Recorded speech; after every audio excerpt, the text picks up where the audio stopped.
अस्सलामुअलैकुम। आप देख रहे हैं आपकी सोच और मैं हूं आपका मेज़बान मोहम्मद इकबाल। आज हम बात करेंगे एक बहुत हिस्सास मगर एक अहम मौजू पर, ईरान अमेरिका इसराइल जंग और इसके माहौलियाती असरात। हमारे साथ मौजूद हैं रविंद्र भारती यूनिवर्सिटी के प्रोफेसर जनाब सुदीप्तो भट्टाचार्य जी, जो एक मारूफ इन्वायरमेंटल साइंटिस्ट भी हैं, जिनका तजुर्बा हमें आज एक नई आंख देगा इस मसले को समझने के लिए। इनके साथ इंटरव्यू करेंगे जनाब असगर अली खान, जो कोलकाता पब्लिक इंग्लिश स्कूल के फाउंडर भी हैं और डायरेक्टर भी। तो आइए शुरू वेस्ट करते बंगाल हैं। के जाने माने इन्वायरमेंटल साइंटिस्ट जनाब सुदीप्तो भट्टाचार्य, जो रविंद्र भारती यूनिवर्सिटी में प्रोफेसर हैं, और इन्होंने एक अपनी तमाम राय इस तरह से अपने चैनल पर रखते हैं। लेकिन आज की ये राय में सबसे पहले इनको खास मैं इनका स्वागत करता हूँ अपने आपकी सोच में कि सर आए, और मैं आपका अभिनंदन जनाता हूँ।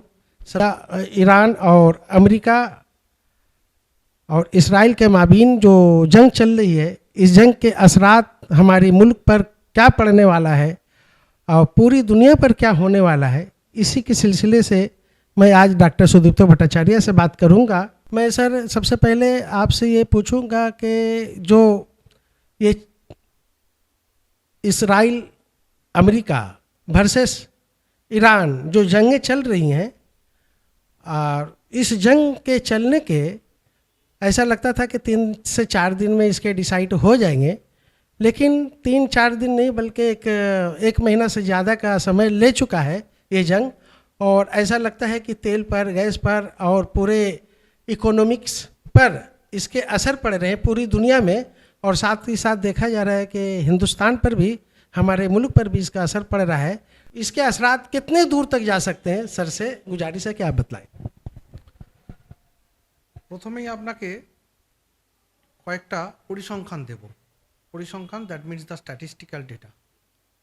তার আগে চ্যানেলে যারা শুনছেন, যারা শ্রোতা, লিসেনার্স এবং चेयरमैन साहेब, रिस्पेक्टेड असगर खान, सभी को मुबारक है मेरे को ले आने से के लिए, और आप सभी लोगों को मेरे तरफ से हार्दिक शुभकामनाएं। जो बात है, जो स्टैटिस्टिकल डाटा मैं बताने जा रहा हूँ वो क्या है। এই যুদ্ধের জন্য যত কার্বন ফুটপ্রিন্ট তৈরি হয় সারা পৃথিবীতে, শুধুমাত্র এই সামরিক কৌশলের জন্য 5.5 অর্থাৎ 5.5 টাইমস বেড়ে যায় এই কার্বন ফুটপ্রিন্টের পরিমাণ। আর এই যে যুদ্ধটা চলছে, আপনি যেটা বললেন 1 মাস হতে চলল, এই সময়কালে এই কার্বন ফুটপ্রিন্টের পরিমাণ আরও কয়েক গুণ বেশি বাড়বে, যেটা শুধুমাত্র ইরান বা ইসরায়েল বা আমেরিকা নয়, সারা পৃথিবীতে এর সুদূরপ্রসারী প্রভাব রয়েছে। কীরকম দু একটা উদাহরণ দিচ্ছি। যেমন যুদ্ধের সময় ব্যবহার করা হচ্ছে B-52 স্ট্র্যাটোফোর্ট্রেস বিমান, সামরিক বিমান। যে বিমান 1 ঘন্টা উড়লে যে পরিমাণ কার্বন নিঃসরণ হয়, একজন সাধারণ মানুষের প্রায় 12 বছর সে কার্বন নিঃসরণ করলে যে পরিমাণ হয়, অর্থাৎ 1 যুগ কার্বন নিঃসরণ করলে যে পরিমাণ হয়, ঠিক সেই পরিমাণ। অর্থাৎ এই যে যুদ্ধের বিমান, এর থেকে যে কার্বন নিঃসরণ হচ্ছে 1 ঘন্টায়, তা একজন মানুষের 12 বছরের থেকে বেশি। আরও একটু উদাহরণ দেওয়া যাক। যুদ্ধের সময় যে সমস্ত বন জঙ্গলের ওপর বোমা পড়ছে, সেখানে বায়োডাইভার্সিটি লস হচ্ছে, শুধু তাই নয়, সেই যে বোমা পড়ে জঙ্গল পুড়ছে, জনবসতি ছিন্ন ভিন্ন হয়ে যাচ্ছে, তার প্রভাব কিন্তু সুদূরপ্রসারী। এর থেকে যে কার্বন নিঃসরণ হচ্ছে, তাকেও কিন্তু আমরা এক জায়গায় অ্যারেস্ট করে রাখতে পারছি না। শুধুমাত্র জ্বালানি নয়, শুধুমাত্র কার্বন ফুটপ্রিন্ট নয়, শুধুমাত্র কার্বন নিঃসরণ নয়, ইরান এবং আমেরিকার যুদ্ধে আর একটা বিশেষ দিক রয়েছে, সেটা হচ্ছে পারমাণবিক বিস্ফোরণ বা পারমাণবিক চুল্লি অধিগ্রহণ। অনেকের প্রশ্ন থাকতে পারে, ইরান এবং আমেরিকার যুদ্ধে কি আরেকটা চেরনোবিল হতে পারে? এটা বিতর্কিত বিষয়। আর একটা চেরনোবিল হবে কিনা বা সেইভাবে পারমাণবিক নিউক্লিয়ার রিয়াক্টর থেকে পারমাণবিক যে অবশেষগুলো রয়েছে, যে রডসগুলো রয়েছে, সেইগুলো বেরিয়ে যাবে কিনা এটা বলা খুব মুশকিল, কারণ প্রযুক্তি অনেক উন্নত হয়েছে। এই উন্নত প্রযুক্তি ব্যবহার করে এখন রিয়াক্টরগুলোকে খুব ভালো করে ঢেকে রাখা হয় এবং ওয়েল প্রোটেক্টেড। কিন্তু তারপরেও যদি সেইভাবে বাংকার ব্লাস্টার বিস্ফোরণ দিয়ে এগুলোকে ফাটানো হয় তাহলে কিন্তু সমূহ বিপদ হতে পারে। আর একটাও ভালো দিক সেটা হচ্ছে যে বুশেহর শহর বা ইরানের অন্যান্য শহরে যে সমস্ত অ্যাটমিক রিয়াক্টরগুলো রয়েছে সেগুলো অনেক ক্ষেত্রেই পাহাড়ের গভীরে বা মাটির অনেক নিচে রয়েছে। কিন্তু ওই একই কথা, যদি ওই বাংকার ব্লাস্টার ব্যবহার করা হয় এখানে তাহলে কিন্তু সমূহ ক্ষতি সেটা শুধুমাত্র ইরান বা ইসরায়েল বা পারিপার্শ্বিক দেশগুলোর মধ্যে সীমাবদ্ধ থাকবে তা নয়, আমাদের ভারতবর্ষও কিন্তু সেই বিপদের বাইরে নয়। सर और एक बात मुझे कहना था कि जैसा कि देखा गया था कि जिस तरीके से सेकेंड वर्ल्ड वार में जापान को जो एटम बम गिरने के बाद उसका खमियाजा आज भी भुगत रहा है और उसको रिकवरी करना आज भी उसके लिए परेशान कुन है। तो उस वक्त की एटम बम जो थे, जैसे बतलाया जाता है कि बहुत छोटे पैमाने पर थे, लेकिन आज का ये एटम बम उससे कई हजार गुना ज़्यादा है। तो जाहिर सी बात है कि एक एटम बम अगर जापान पर गिरता है तो पूरे जापान को सब उसार कर देता है, तहस नहस कर देता है, बर्बाद कर देता है। अगर इस तरीके से अगर कोई ऐसा एटमी प्लांट पर अगर अटैक होता है तो मैं समझता हूँ कि जो बहुत ज़्यादा बड़े पैमाने पर है, इसका कई गुण ज़्यादा है, 1000 गुण ज़्यादा है, तो उसका रिएक्शन कहाँ तक फैलने का चांसेस है। জাপানে যে ঘটনা ঘটেছিল সেই ঘটনা এখনো পর্যন্ত আমাদের কাছে একটা মাইলস্টোন বা একটা চিহ্ন হয়ে আছে, এক্সাম্পল হয়ে আছে। যুদ্ধ যতই তীব্র হোক না কেন, কোনো দেশই এখনো পর্যন্ত আমার বিশ্বাস বা আমাদের মতো সব মানুষের বিশ্বাস, কোনো দেশই জেনে বুঝে পারমাণবিক বোমা ফেলবে বলে মনে হয় না। কিন্তু এই যে দুই দেশের রেষারেষি এবং দুটিই শক্তিধর দেশ, এই দুই শক্তিধর দেশের পাশাপাশি দ্বিতীয় বিশ্বযুদ্ধের মতো না হলেও আরও কিছু দেশ প্রত্যক্ষ বা পরোক্ষভাবে সাপোর্ট দিচ্ছে। ফলে যেটা হতে পারে, যেটা আমি আগেই বললাম, যেগুলো অ্যাটমিক রিয়াক্টর শেষ যে কেন্দ্রগুলো রয়েছে বা যে পারমাণবিক চুল্লিগুলো রয়েছে সেই চুল্লিগুলো ক্ষতিগ্রস্ত হতে পারে।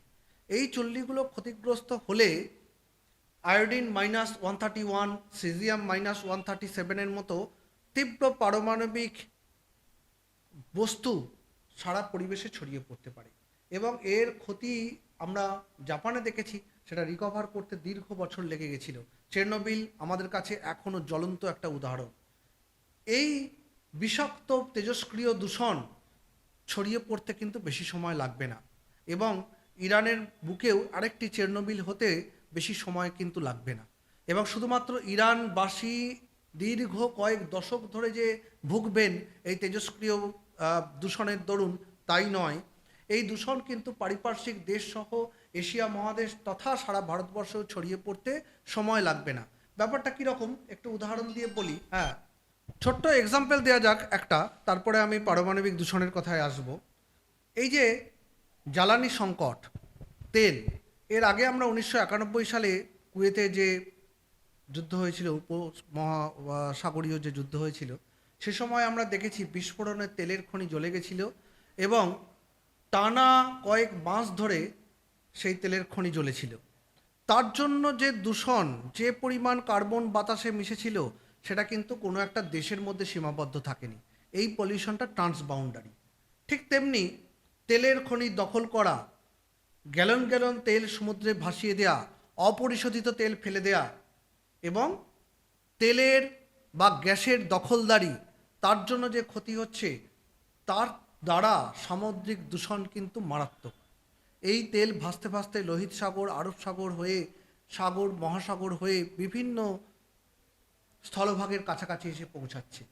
যখনই সাগর এবং মহাসাগরে এই তেল গিয়ে পড়ছে তখন একটা বিস্তীর্ণ অঞ্চল জুড়ে জলের যে বায়োডাইভার্সিটি, তাদের বেঁচে থাকার জন্য অক্সিজেন দরকার, জলজ প্রাণীদের বেঁচে থাকার জন্য অক্সিজেন দরকার। সেই অক্সিজেনের কিন্তু একটা বিপুল ঘাটতি হচ্ছে, কারণ জলের উপরিভাগে রয়েছে তেল। যে সমস্ত পাখি জলের জীবজন্তুর ওপরে নির্ভর করে বেঁচে থাকে, তারা যখনই জলে লাফিয়ে এসে পড়ছে, তাদের ডানায় লেগে যাচ্ছে তেল, তারা উর্বর ক্ষমতার হারাচ্ছে। যে সমস্ত কচ্ছপ বা অন্যান্য প্রাণী বালুতটে এসে ডিম পাড়ে, বংশবিস্তার করে, তারা ক্ষতিগ্রস্ত হচ্ছে, কারণ বালুতট আক্রান্ত হচ্ছে এই সামরিক দূষণে। উল্লেখযোগ্য বিষয় আরও অনেকগুলো রয়েছে। আমরা সূক্ষ্ম সূক্ষ্ম ভাবনাগুলো দিয়ে যদি একটু ভাবি, জলের অনেক প্রাণী রয়েছে যারা মত বিনিময় অর্থাৎ বা দিক নির্ণয় করে সূক্ষ্ম তরঙ্গ দিয়ে বা দীর্ঘ তরঙ্গ দিয়ে, যেমন ডলফিন, শুশুক, তিমি ইত্যাদি। যখন এই জলের মধ্যে অনেক, আমি ধরলাম কোনো তেল নেই, কোনো পারমাণবিক দূষণ নেই, কিন্তু নৌবহর যাতায়াত করছে জলের ওপর দিয়ে, সাবমেরিন যাতায়াত করছে জলের মধ্যে দিয়ে, এদের যে তীব্র শব্দ তরঙ্গ, তা কিন্তু ক্ষতি করছে এই সমস্ত জলজ প্রাণীদের, হাঙর, তিমি সহ অন্যান্য প্রাণীদের। অতএব তারা দিকভ্রান্ত হয়ে পড়ছে। দিকভ্রান্ত হয়ে পড়লে তারা কখনো ডাঙার দিকে এসে পৌঁছাচ্ছে বা উদ্দেশ্যহীনভাবে অন্যদিকে পৌঁছে যাচ্ছে। তারা তখন না পাচ্ছে খাবার, না পাচ্ছে তাদের বেঁচে থাকার জন্য তাদের সঠিক অন্যান্য প্রাণীদের লক্ষ্য করে এগোনো। অতএব এই যে ক্ষতি, যা তেলও ছড়াচ্ছে না, আবার পারমাণবিক বিস্ফোরণও হচ্ছে না, তার বাইরেও এই যে একটা বায়োডাইভার্সিটির বিরাট ক্ষতি হচ্ছে, এটাও কিন্তু আমাদের ভেবে দেখার একটা চূড়ান্ত সময় এসেছে। এবার চলে আসি সেই পারমাণবিক দূষণের কথা। ধরলাম নিউক্লিয়ার রিঅ্যাক্টর থেকে দূষিত পদার্থ বেরিয়ে পড়লো, আয়োডিন এবং সিজিয়াম সহ অন্যান্য তেজস্ক্রিয় মৌল বেরিয়ে পড়লো এবং ছড়িয়ে পড়লো পৃথিবীতে। এরা বিভিন্ন সাগর মহাসাগর হয়ে এসে পৌঁছাবে কিন্তু আমাদের এই বঙ্গোপসাগর, ভারত মহাসাগর হয়ে বঙ্গোপসাগরে, এবং পৌঁছাবে আমাদের পশ্চিমবঙ্গের বদ্বীপেও। সেখান থেকে মৃত্তিকা দূষণ, তারপরে জলদূষণ, এবং তারপরে আমাদের গ্রাউন্ড ওয়াটারের সঙ্গে মিশে যেতে সেটা কিন্তু সময় লাগবে না। অতএব এই যে অনিয়ন্ত্রিত যুদ্ধ বা অনিয়ন্ত্রিত যুদ্ধ কৌশল, রাষ্ট্র নেতারা কোনো কিছু না ভেবে শুধুমাত্র আমি তেল দখল করব না সামরিক অস্ত্র দখল করব, এই চিন্তা করে যে যুদ্ধ হচ্ছে, সেই যুদ্ধের কোনো সঠিক ভবিষ্যৎ আছে বলে আমার মনে হয় না। আরও একটা কথা একেবারেই আলোচনা হচ্ছে না, যে বিষয়টা না বলে পারছি না, সেটা হচ্ছে ফসিল ফুয়েল। এটা কিন্তু এমনটা নয় যে আমি দখল করলাম ফসিল ফুয়েল এবং দীর্ঘদিন সেটাকে আমি ব্যবহার করতে পারলাম, অর্থাৎ ফসিল ফুয়েল নিয়ে আমি সুদীর্ঘদিন আমার দেশ সেটাকে ব্যবহার করতে পারলো, তা কিন্তু নয়। কারণ ফসিল ফুয়েল, যে কোনো ফসিল ফুয়েলের দিনই কিন্তু ছোট হয়ে এসছে। আর এই তেল, গ্যাস, ন্যাচারাল অয়েল এবং ন্যাচারাল গ্যাস, তার দিনও কিন্তু খুব ব্যাপ্তি বিশাল নয় যে দীর্ঘদিন ধরে তাকে ব্যবহার করা যাবে। অতএব যে সমস্ত রাষ্ট্রনেতারা এই তেল দখল করার জন্য, গ্যাস দখল করার জন্য আজকে যুদ্ধে মেতেছেন, তাদের কাছে আমার প্রশ্ন, আপনারা কতদিন এগুলো ব্যবহার করতে পারবেন? কতদিন এগুলো ব্যবহার করে আপনার দেশকে সমৃদ্ধ করতে পারবেন? আমরা সবাই জানি যে এই ফুয়েলের দিন বেশি নয়। অতএব যারা যুদ্ধে মাতছেন, তারা কী লক্ষ্য নিয়ে যুদ্ধে মাতছেন, কোন অঙ্ক এর পেছনে কাজ করছে, এটা বোঝা কিন্তু বেশ কঠিন। শুধুমাত্র তেল, গ্যাস যদি হয়, আমার মনে হয় না এই অঙ্কটা কোনো সঠিক দিশা দেখাতে পারে। বা তেল গ্যাসের জন্য যদি আমি লড়াই করি, তাহলে তেল গ্যাসের এমন কোনো সুদূরপ্রসারী ভবিষ্যৎ নয় যার জন্য আমাকে 1 মাসের বেশি সময় ধরে যুদ্ধ করতে হবে। অতএব ভাববার সময় এসছে। শুধুমাত্র 2 দেশ নয়, আমি ইউনাইটেড নেশন সহ সমস্ত রাষ্ট্রনেতা, ভারত এখানে একটা উপযুক্ত ভূমিকা গ্রহণ করে চলেছে, যারা সমানে শান্তির বার্তা প্রচার করে চলেছে। অন্যান্য দেশেরও এমন অবস্থান নেওয়া উচিত, বিশেষ করে ইউনাইটেড নেশনসের অত্যন্ত গুরুত্বপূর্ণ ভূমিকা হওয়া উচিত এই যুদ্ধ থামানোর পেছনে। আমার মনে হয় অবিলম্বে যুদ্ধ থামুক এবং এই অনিয়মিত কার্বন ফুটপ্রিন্ট নির্গত হওয়া বন্ধ হোক। আপনি ঠিকই কথা বলছেন যে এইটা লং লাইফ নেই, ন্যাচারাল গ্যাস হোক বা পেট্রোলিয়াম হোক, ন্যাচারাল অয়েল হোক, কিন্তু একটা জিনিসটা বলছি কি আমরা সবই যদি মানুষই পৃথিবীতে না থাকে তো আয় কোথা থেকে করবে, এই ইকোনমিক্সটা এরা কেন বুঝছে না, এর উপরে আপনি কিছু বলুন। হ্যাঁ, ঠিক, খুব ভালো প্রশ্ন। এখানে অনেকগুলো ইকোনমি দাঁড়িয়ে আছে। আবার একটা খুব ছোট্ট উদাহরণ দিচ্ছি। ধরা যাক এই মুহূর্তে গ্যাস এবং তেলের একটা আকাল বা খানিকটা কৃত্রিম আকালও ধরে নিতে পারি। 25 দিনে গ্যাস লেখাতে হচ্ছে, 31 দিনে গ্যাস লেখাতে হচ্ছে, এক্সেট্রা এক্সেট্রা। তার মানে একটা আমাদের সামনে একটা টাইম বাউন্ড বা একটা টাইম বাউন্ডারি রয়েছে, যেটাতে আমাদের মেনে চলতে হবে। তাহলে গ্যাস এবং তেল এই দুটো যদি এই মুহূর্তে আমাদের বন্ধ হয়ে যায়, তাহলে অনেক উন্নত দেশ বিকল্প শক্তির সন্ধান করে রেখেছে, তারা সেগুলো ব্যবহার করতে পারছে। আবার অনেক দেশ সেই বিকল্প শক্তি ব্যবহারের জন্য অনেক বেশি টাকা ব্যয় হবে বলে তারা সেই পথে না গিয়ে অনেক কম মূল্যের শক্তি ব্যবহার করছে, যেমন কয়লা। কয়লা আমরা যত ব্যবহার করব তত বেশি পরিবেশ দূষণ হবে এবং ট্রান্সবাউন্ডারি পলিউশনও তত বেশি বাড়বে। তাহলে আমরা কয়লাকে এখন ব্যবহার করি না, কারণ পরিবেশ দূষণের নিরিখে, পরিবেশ দূষণ কমানোর নিরিখে, এবং কেরোসিনও আমরা সেই কারণেই ব্যবহার করি না, যাতে দূষণ কমে গ্যাস এবং অন্যান্য পেট্রোলিয়ামজাত পদার্থ ব্যবহার করা যায় বা তেল ব্যবহার করা হয়, ডিজেল, পেট্রোল ইত্যাদি। তার কারণ হচ্ছে এগুলো পুরোপুরি বার্ন করে এবং দূষণ কমে। পার্টলি, আর ওদিকে ডিজেল বা কেরোসিন এগুলো পার্টলি বার্ন করে এবং দূষণ বাড়ে। তো সেই জন্য কয়লাও ঠিক তাই। সেই জন্য আমরা যদি কয়লার দিকে হঠাৎ করে চলে যাই, তাহলে দূষণ কিন্তু আবার বাড়বে। এটা একটা ইকোনমি রয়েছে। আমি আমার ইকোনমিটাকে, অর্থাৎ আমার এই মুহূর্তে খরচটাকে বাঁচানোর জন্য আমি কয়লার দিকে যদি যাই, তাহলে পরিবেশের ওপর সুদূর প্রসারী প্রভাব পড়বে। আবার যদি যুদ্ধের কথাই যদি আমি সরাসরি ভাবি, এই সময়ে একটা বিরাট ইকোনমিক্যাল ব্যাকগ্রাউন্ড কাজ করছে। কীরকম? প্রথম ব্যাপার যেটা হচ্ছে, যুদ্ধের সময় শুধুমাত্র আমি কি ধ্বংস করব এবং কতটা লাভবান হব, এটাই এক দেশের কাছে অপর দেশের মূল লক্ষ্য হয়ে থাকে। সেখানে এনভায়রনমেন্ট সেকেন্ডারি ইস্যু। অর্থাৎ আমি পরিবেশ খাতে যে ব্যয়টা এতদিন ধরে করে এসেছি, যে নিষেধাজ্ঞা জারি করে এসেছি পরিবেশকে বাঁচানোর জন্য, গ্লোবাল এনভায়রনমেন্ট ইস্যুগুলোকে মেনে এসেছি, সেটা কিন্তু তখন আর মানা হচ্ছে না, সেকেন্ডারি ব্যাপার। তৃতীয় আরেকটা খুব গুরুত্বপূর্ণ ব্যাপার, যার সঙ্গে ইকোনমি গভীরভাবে জড়িয়ে রয়েছে, যুদ্ধে ধ্বংস পরিমাণটা কিন্তু যথেষ্ট পরিমাণে হচ্ছে। সেটা নগর হতে পারে, সেটা রুরাল এরিয়া হতে পারে, সেটা জঙ্গল হতে পারে। তার রেস্টোরেশনের জন্য যে পরিমাণ ব্যয় করতে হচ্ছে, সেই ইকোনমিটার সঙ্গে কিন্তু একটা শুধু দেশ নয়, যারা তাদের সাপোর্ট দিচ্ছে তাদের ইকোনমিও কিন্তু তার সঙ্গে জড়িয়ে রয়েছে। নট অনলি দ্য ইকোনমি, এই রেস্টোরেশনের জন্য যে পরিমাণ কার্বন ফুটপ্রিন্ট খরচা হচ্ছে, তারও ইম্প্যাক্ট কিন্তু গ্লোবালি। অর্থাৎ আমার একটা ইকোনমিক্যাল ফুটপ্রিন্ট ইনভলভ হচ্ছে একটা বড় পরিমাণে, তার সঙ্গে গ্লোবাল ইকোনমি একটা নড়বড়ে হয়ে যাচ্ছে, আর তার সঙ্গে যে পরিমাণ কার্বন ফুটপ্রিন্ট অর্থাৎ কার্বন নিঃসরণ হচ্ছে, তার থেকে আমরা কিন্তু বেঁচে ফিরতে পারব।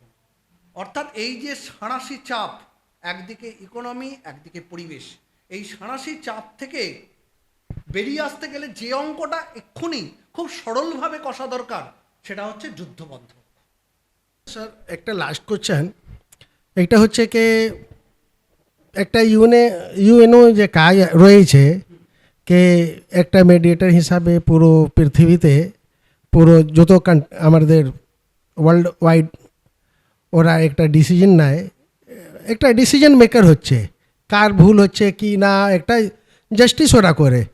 কিন্তু এখন দেখছি ইউএনও কি একদম ফেলুয়ার আছে, না এর পিছনে কোনো কারণ রয়েছে কে মানে স্টেপ নিতে পারছে না এগেনস্ট আমেরিকা বা ইসরায়েল। দুটো কারণটা হচ্ছে কে প্রথম যা অ্যাটাক করে ওরাই মানে স্টার্ট করলো ইসরায়েল আর আমেরিকা লড়াইগুলো, বাট ওয়ার অ্যাটাক করেছে ইরানের উপরে, তারপরে ইরান ও রিপ্লাই করলো, যুদ্ধ আবার শুরু হলো। তো নিশ্চয়ই কারণটা তো হচ্ছে আমেরিকা আর ইসরায়েল প্রথম গিল্টি কে ওরা অ্যাটাক করলো। তো এর উপরে ইউএনও তো কোনো এইরকম দেখছি নাকি খুব কড়াকড়ি স্টেপ নিতে, তো কি আমি বুঝবো কি ইউএনও ফেলুয়ার আছে এখানে নাকি? আপনি একটু এর মারফতে কিছু কথা বলুন। আসলে এটা পাশ ফেলের হিসেব নয়। আজকে যদি ভারত বাংলাদেশের যুদ্ধ হয়, হওয়াটা কাঙ্ক্ষিত নয়, বা পাকিস্তান যদি যুদ্ধে এগিয়ে আসে, ইউনাইটেড নেশনস একদম আগ্রহীভাবে এগিয়ে আসবে যুদ্ধ থামানোর জন্য। ওদিকে ট্রাম্প বার্তা দেবে আমি যুদ্ধ থামিয়েছি। কে যুদ্ধ থামিয়েছে, কে যুদ্ধ থামায়নি, ইউএনও থামিয়েছে না ট্রাম্প থামিয়েছে, সেগুলো বিতর্কের ব্যাপার, কিন্তু সবাই এগিয়ে আসবে বিষয়টার সঙ্গে যুক্ত হবার জন্য। কিন্তু আজকে যখন দুই শক্তিধর দেশ এক জায়গায় এসে লড়ছে, তখন ইউনাইটেড নেশনসের যে গুরুত্বপূর্ণ ভূমিকা নেওয়া উচিত ছিল সেটা তারা নিচ্ছে না। খানিকটা ইচ্ছাকৃতভাবে হতে পারে, বা এর পেছনেও অন্য হিসেব রয়েছে। আজকে পৃথিবীর প্রথম এবং প্রধান শক্তিধর দেশ এর পেছনে রয়েছে। হতে পারে ইউএনও ভয় পাচ্ছে, হতে পারে ইউনাইটেড নেশনস আরও খানিকটা সময় নিচ্ছে ব্যাপারটাকে খতিয়ে দেখার জন্য, বা যদি তাদের সপক্ষে গিয়েই বলতে হয়, তাহলে হয়তো তারা এখন জল মাপছে। জল মেপে যখন বুঝবে যে এই দিকে যাওয়া উচিত, তখন তারা নিশ্চয়ই সিদ্ধান্ত নেবে। Thank you sir.